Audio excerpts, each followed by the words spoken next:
Hey everyone, welcome to another YouTube speed painting video. As per usual, I leave the technical theories and fundamentals in my main coffee grind tutorials on ArtStation and Gumroad, but I do like talking about miscellaneous topics on this channel. This time around, I wanted to expand on the ideas that I mentioned when I was talking about artist block. A lot of times we tend to be our harshest critics. I always say that no matter what people say on social media or otherwise, the biggest impediment will be yourself.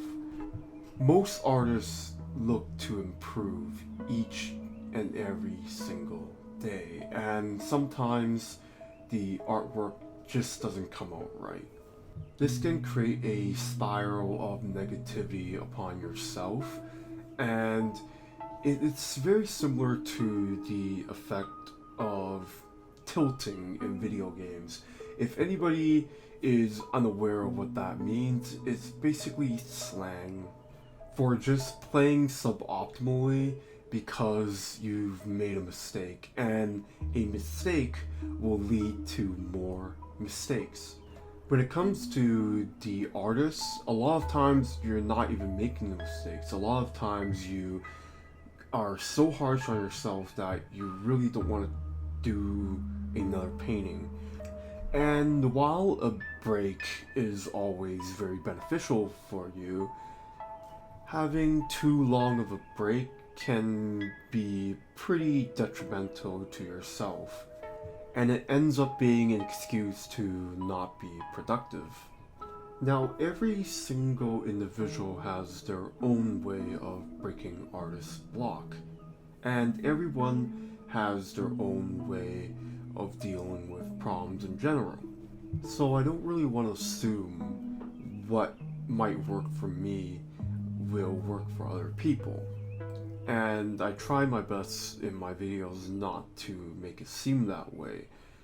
I simply express my opinions on what works and what doesn't based on my own experiences. And if you want to try it out, then you definitely can. And if it doesn't work, then it's not a big deal. You'll probably find your own way of dealing with this sort of thing.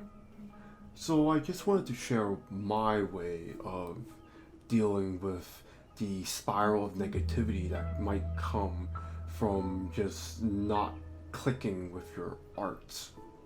It sounds a bit crazy, but for me, I simply do so many pieces that it becomes irrelevant if one piece doesn't look right. This comes with the territory of being a professional because I've said in the past that I stopped being very emotional of my art. And that's sort of not the full truth. Even now, I still have instances where I can get into a very negative mood if I create a piece that I know I can do better on. But for the most part, because I am doing hundreds of sketches and potentially hundreds of paintings as well, being able to know that having just one bad painting or even two or three, it's not going to be a big deal in the long run. I find that if you work on art very sparsely, and let's say you only do one painting a week, then you put a lot of agency on yourself to make that one painting worthwhile. But if you're doing like 4, 5, 6 paintings a week, then even having one or two of them being bad, it's not a big deal, right? So I'll give everyone who is listening to this something to kind of think about on what you could do to improve on that. Now, I don't expect every single person to have the time to draw and paint constantly, but I do recommend that you do a lot of sketches. A lot of sketches. It's very good to do that just for professional sake because in most cases for clients you're showing a lot of sketches to get several approved on and just get feedback, that sort of thing. But even for yourself, being able to do a ton of sketches and being able to throw out most of them at the end is a good thing. It's a good way of just kind of disconnecting yourself from being attached to each and every one of your drawings and paintings. And even for myself, I remember when I was younger that every single drawing, every single painting should be cherished because back then I wasn't really deep into my career, so it just felt like every single thing I do must be very important. But I remember a teacher who told me to just do sketches but throw them out afterwards. No matter how good or bad they are, just throw them out.